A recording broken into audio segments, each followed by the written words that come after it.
స్వామి తేజోమయానంద గారి శ్రీకృష్ణుని వేణువు దాని విశిష్టత వైభవాన్ని గురించి తెలుసుకుందాం.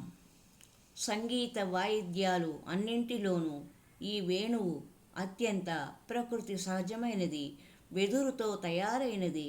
ఈ వేణువుకు ఇంత భాగ్యం ఎలా ప్రాప్తించింది అని అనుకునేవారు. ప్రజలు కోరుకునే భగవానుని అధరామృత స్వాదన దీనికి లభించింది. గోపికలకు ఈ వేణువు అంటే ఈర్ష్య, భగవానునకు మురళి అంటే ఎంతో ప్రీతి. దానిని ఎప్పుడు తన నడుముకు దోపుకునే ఉంటాడు, అటు ఇటు ఎక్కడా పెట్టడు. ఒకరు వేణువుని ఇలా అడిగారు, ఓ మురళి, భగవానుడు ఎప్పుడు నిన్ను తన వద్దనే ఉంచుకుంటాడు, తన పెదవులపైననే పెట్టుకుంటాడు, నువ్వు అంత పుణ్యం ఏమి చేశావు అని అడిగారు. అప్పుడు మురళి, నేను ఎండలో తపిస్తూ ఉండినాను, నీకు తెలుసా అన్నది వేణువు. వేణువుగా మారటానికి ముందు అది వెదురుగా ఉంటుంది. వెదురు మొక్క ముందు భూమిలో ఉంటుంది. బయట వచ్చాక అది సూర్యరశ్మిని, ఎండను, వర్షాన్ని అన్నింటినీ సహిస్తుంది. వెదురు వృక్షమయ్యాక కూడా వీటిని అన్నింటినీ సహించవలసే వస్తుంది కదా. అది ఎంతగా తపిస్తున్నది. ఇంతగా తపించిన తర్వాత దానిని పిగిలించి వేస్తారు, ముక్కలుగా కోస్తారు. వీటిని కూడా అది సహిస్తుంది. తర్వాత దానిలో రంధ్రాలు చేస్తారు. ఒకటి కాదు, 7 రంధ్రాలు చేస్తారు. ఎవరైనా మనకు రంధ్రం చేస్తే ఎలా ఉంటుంది? వేణువు ఇలా అంటుంది, నేను అన్నింటినీ సహిస్తాను. మరో విషయం ఏమిటంటే అది తన లోపల ఏమీ ఉంచుకోదు. దీని లోపల ఖాళీగా శుభ్రంగా ఉంటుంది. అన్నింటికంటే గొప్ప విషయం ఏమిటంటే వేణువు తనకు తానుగా ఏ శబ్దాన్ని వెలువరించదు. భగవానుడు దానిలో ప్రాణాలను పోస్తాడు.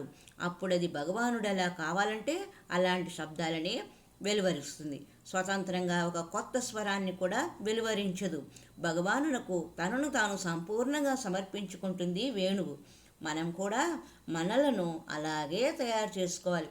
జీవితంలోని కష్టాలన్నింటినీ, తాపాలన్నింటినీ సహించుకుంటూ లోపలంతా పూర్తిగా ఖాళీగా ఏ అవరోధాలు లేకుండా ఉండాలి. కానీ మన లోపల రాగద్వేషాలు, కామక్రోధాలు ఏమేమి నిండి ఉన్నాయో మనకే తెలియదు. అందువలన భగవానుడు ఎప్పుడైనా మనలను దగ్గర తీసుకున్నప్పటికీ, మనతో ఏమైనా చేయించాలనుకున్నప్పటికీ మనం మన రాగాన్ని ఆలపిస్తాం, మన స్వరాలని వెలువరిస్తాం. ఎలాగంటే మనము హార్మోనియం వాయించడానికి కూర్చున్నప్పుడు మధ్యలోనే ఎందుకో తెలీదు ఎక్కడి నుండో మరో స్వరాన్ని వాయిస్తాం. వేరుగా మన రాగాన్నే ఆలపించి సాగుతాం. ఇది మంచిది కాదు అంటాడు భగవంతుడు. ప్రకృతి సౌందర్యంతో ఉత్సాహితుడై శ్రీకృష్ణుడు చేసిన మధుర వేణునాదాన్ని బృందావన వాసులందరూ విన్నారు. ఇప్పుడు కూడా ఎవరైనా వినవాలని అనుకుంటే భగవానుని నాదాన్ని వినగలరు. భగవానుడు వేణుగానంతో ఏం చేస్తున్నాడు?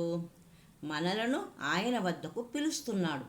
బహిర్ముఖమైన ప్రజల మనస్సులను తన వైపు త్రిప్పుకోవటానికి, వారిని పిలవటానికి భగవానునికి మురళిని వాయించవలసి వచ్చింది. కృష్ణుని చూడకనే ఆయన వేణునాదం వినిపించినంతనే అందరికందరూ పరుగెత్తుకొని వెళ్ళేవారు. ఇప్పుడు కూడా మనము మన ఏడుపులను తగ్గించినట్లయితే మనకు కూడా భగవానుని మురళీనాదము వినిపిస్తుంది అని ఈ సందేశం ద్వారా తెలియజేయబడుతుంది. హరి ఓం తత్సత్. సర్వం శ్రీకృష్ణార్పణమస్తు. శ్రీకృష్ణ శరణం మమ. హరే కృష్ణ కృష్ణ కృష్ణ హరే హరే, హరే రామ రామ రామ హరే హరే. హరి ఓం తత్సత్.